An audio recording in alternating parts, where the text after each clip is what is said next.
presented by ENS Entertainment.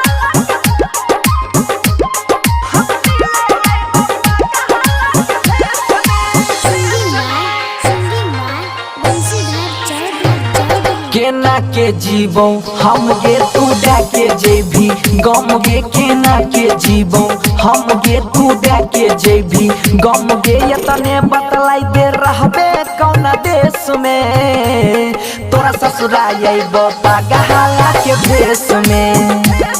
हम मिले अइबो पागला के भेष में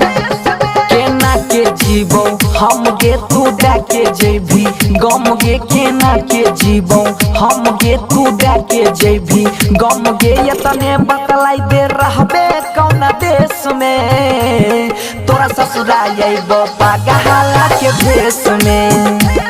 हम मिले अइबो पागला के भेष में।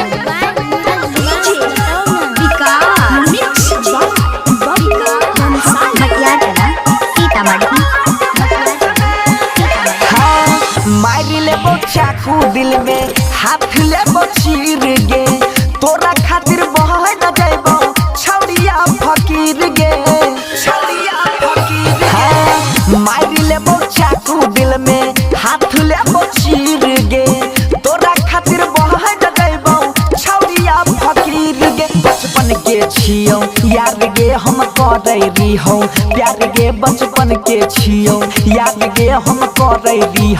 प्यार गे घुट घुट के जी हम ले बहु गे कलेश में तोरा ससुराल अइबो पागला के भेष में हम मिले अइबो पागला के भेष में।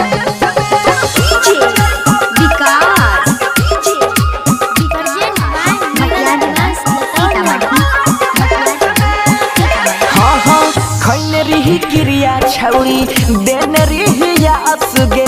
चल जाबी जहान हमर पड़ के भी सवास गे पड़ के भी सवास गे खैने रिहि क्रिया छौरी देन रिहिया असगे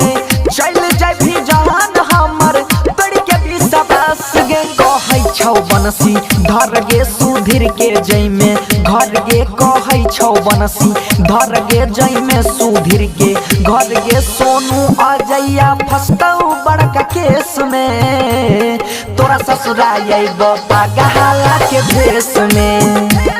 हम मिले अइबो पागला के भेष में केना के जीवो हम गे तू डाके जेभी गम गे केना के जीवो हम गे तू डाके जेभी गम गे यतने बतलाई दे रहबे कौन देश में तोरा ससुराल अइबो पागला के भेष में हम मिले अइबो पागला के भेष में। जय मां कत्यानी रिकॉर्डिंग स्टूडियो मानसी एक कन्या।